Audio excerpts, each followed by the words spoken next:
Assalamualaikum warahmatullahi wabarakatuh. Perkenalkan, nama saya Nur Aini Aprilia, nomor absen 30.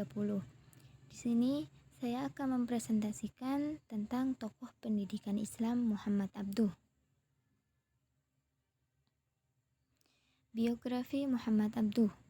Muhammad bin Abduh lahir pada tahun 1848 Masehi atau 1265 Hijriah di sebuah desa di Provinsi Gharbiyah, Mesir Hilir. Beliau hidup di lingkungan keluarga petani yang hidup sederhana dan suka ilmu pengetahuan. Orang tuanya berasal dari kota Mahallaj Nasr. Ayahnya bukan seorang bangsawan, tapi cukup berwibawa dan dihormati. Sedangkan ibunya adalah keturunan Arab yang silsilahnya sampai kepada Sayyidina Umar bin Khattab.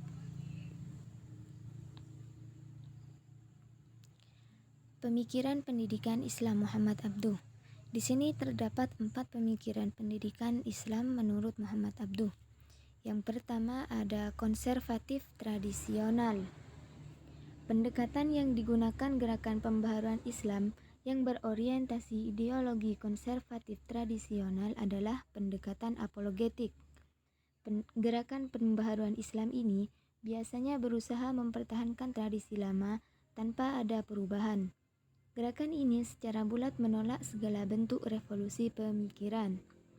Yang kedua ada modernis reformis.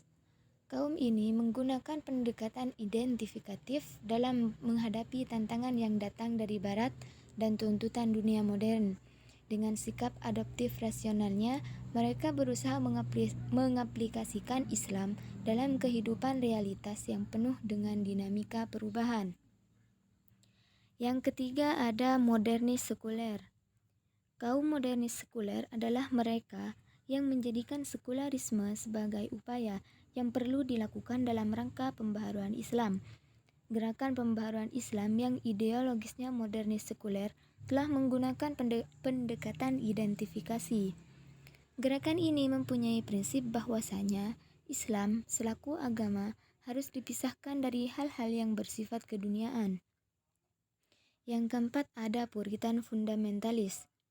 Kaum ini berpedoman pada pendekatan afirmatif, yaitu dengan menguatkan keotentikan dan keorisinilan Islam. Pokok pemikiran ini adalah semua aspek kehidupan kaum muslimin harus diislamisasikan kembali. Segala sesuatunya haruslah berbau dan berlabel Islam. Konsep pendidikan Muhammad Abduh di sini ada 3. Yang pertama, rekonstruksi tujuan pendidikan Islam. Untuk memberdayakan sistem pendidikan Islam, Muhammad Abduh menetapkan tujuan pendidikan Islam yang dirumuskan sendiri, yakni mendidik jiwa dan akal serta menyampaikannya kepada batas-batas kemungkinan seseorang dapat mencapai kebahagiaan hidup di dunia dan akhirat. Pendidikan akal ditujukan sebagai alat untuk menanamkan kebiasaan berpikir dan dapat membedakan antara yang baik dan yang buruk. Dari rumusan tujuan pendidikan tersebut dapat dipahami bahwasanya yang ingin dicapai oleh Muhammad Abduh adalah tujuan yang mencakup aspek kognitif atau akal dan aspek afektif atau spiritual. Yang kedua ada kurikulum pendidikan Islam. Sistem pendidikan yang diperjuangkan oleh Muhammad Abduh adalah sistem pendidikan fungsional yang bukan menerima dan mencakup pendidikan universal bagi semua anak, baik laki-laki maupun wanita. Untuk mewujudkan tujuan pendidikan di atas, maka Muhammad Abduh membentuk seperangkat kurikulum sejak dari tingkat dasar sampai tingkat atas. Yang ketiga atau yang terakhir ada metode pendidikan Islam. Metode pendidikan Islam adalah segala cara yang digunakan sebagai upaya dalam mendidik anak. Sebagai sosok ideal yang rasionalistis dalam kegiatan mengajarnya, Muhammad Abduh lebih menekankan pada metode yang berprinsip atas kemampuan dalam memahami ajaran Islam dari sumbernya, yaitu Al-Quran dan Al-Hadis, sebagai ganti dari metode verbalisme atau metode menghafal. Metode yang digunakan Muhammad Abduh. Yang pertama ada metode menghafal. Dalam metode pengajaran, Muhammad Abduh menggunakan metode menghafal yang sudah diterapkan di sekolah lain pada saat itu. Sebaiknya metode menghafal ini diteruskan pada pemahaman sehingga dapat dimengerti apa yang sudah dipelajarinya. Yang kedua, metode diskusi. Muhammad Abduh berpendapat bahwasanya metode dalam pendidikan dan pengajaran hendaknya memperhatikan terlebih dahulu kemampuan, bakat, dan minat anak didik.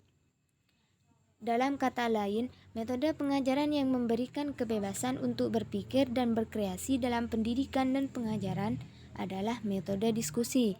Metode diskusi inilah yang sering diterapkan oleh Muhammad Abduh dalam mengajar di Al-Azhar, Mesir. Yang ketiga ada metode tanya jawab. Dalam hal ini, metode pengajaran hendaknya guru mengajarkan kepada anak didik cara untuk mengetahui kesalahan dan cara kembali pada yang benar. Kemudian untuk memperdalam pengetahuannya, hendaknya ia belajar lebih lanjut. Yang terakhir ada metode demonstrasi. Dalam menyampaikan materi ilmu-ilmu praktis, hendaknya tidak hanya dengan cara berceramah. Sebaiknya anak didik disuruh untuk menghafal ilmu praktis dan harus diajarkan dengan cara menyertakan prakteknya, seperti mengajarkan tata cara sholat 5 waktu dengan mendemonstrasikannya baik di depan kelas maupun di masjid. Sedangkan relevansi pendidikan Muhammad Abduh dengan pendidikan di era sekarang adalah penelitian menemukan bahwasanya konsep pendidikan Islam Muhammad Abduh adalah mendidik akal dan jiwa anak didik. Implikasi konsep pendidikan Islam Muhammad Abduh terhadap pendidikan Islam modern antara lain yaitu hendaknya tujuan pendidikan memperhatikan fitrah manusia secara menyeluruh. Hendaknya peserta didik baik laki-laki maupun perempuan menambah wawasan keilmuannya. Hendaknya pendidik memiliki kompetensi intelektual dan kompetensi agama yang baik.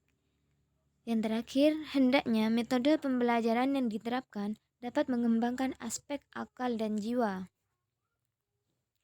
Mungkin hanya itu yang dapat saya sampaikan, kurang lebihnya saya mohon maaf.